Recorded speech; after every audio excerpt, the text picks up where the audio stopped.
सर्वांना नमस्कार. सर्वांना खूप खूप सकाळच्या शुभेच्छा. मित्रांनो, माणसाच्या जीवनातील प्रत्येक सकाळ ही नवीन असते. वाढदिवस हा दररोज साजरा करायला पाहिजे आणि त्यासाठी माणसाला मोकळीक ही फार गरजेची असते. आपण पाहतोय दररोज काय तर नवनवीन घटना घडत असतात.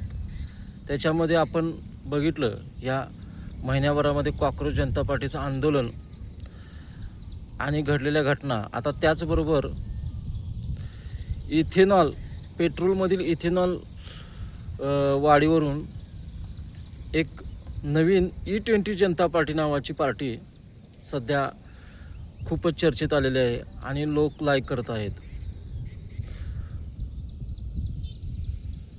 यावरून असं वाटतं की आजचा जो तरुण आहे, जो खूपच जागरूक आहे आणि त्याला मानलं पाहिजे. आणि यावरून असं वाटतं की आज महत्त्वाचा विषय की जे महाराष्ट्राचे नेते प्राचार्य ND पाटील साहेब,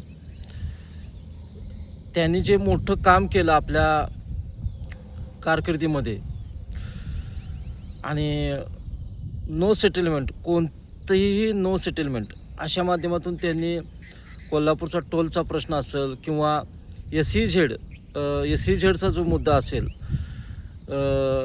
30-35 हजार शेतकऱ्यांना त्यांनी त्यांच्या जमिनी परत मिळवून दिल्या. आणि हा जो लढा आहे, आणि असं वाटतं की या दररोजच्या घडणाऱ्या प्रकरणावरून असं वाटतं की खरोखरच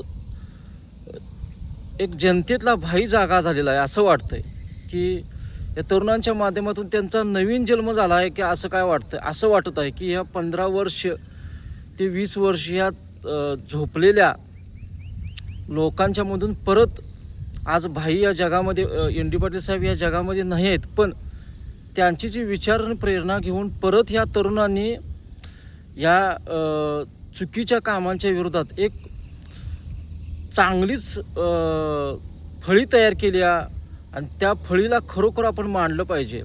आपण बरीच लोक बरंच काही करू शकत नसली तरी त्यांनी घरी बसून का विना होणं त्यांच्या कामाला लाईक दिलं पाहिजे.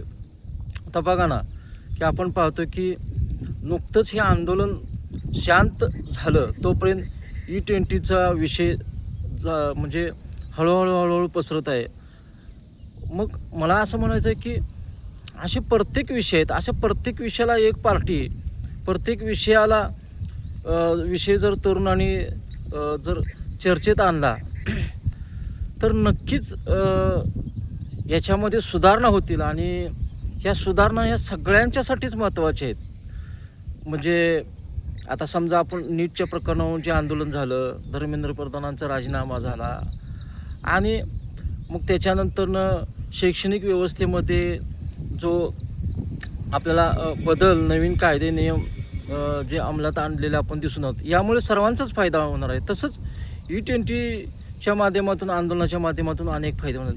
असा जे देशामध्ये जे प्रशासनामध्ये अनेक जे विभाग आहेत, अशा कित्येक विभागामध्ये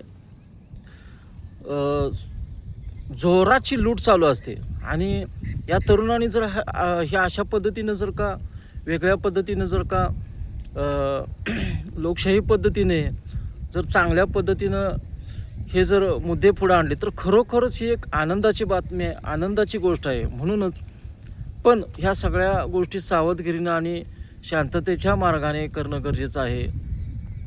कारण याचा कोणताही व्यवस्थेवर परिणाम झाला नसला पाहिजे, पण रिझल्ट मात्र आला पाहिजे. आणि खरोखरच एक याविषयी बोलावंसं वाटलं. खरोखरच बघूया आता काय होतं आहे. जसं की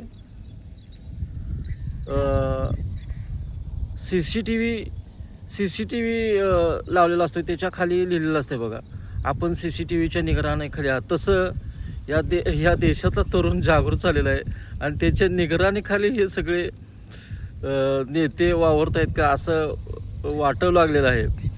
एवढंच बोलतो आणि थांबतो. नमस्कार.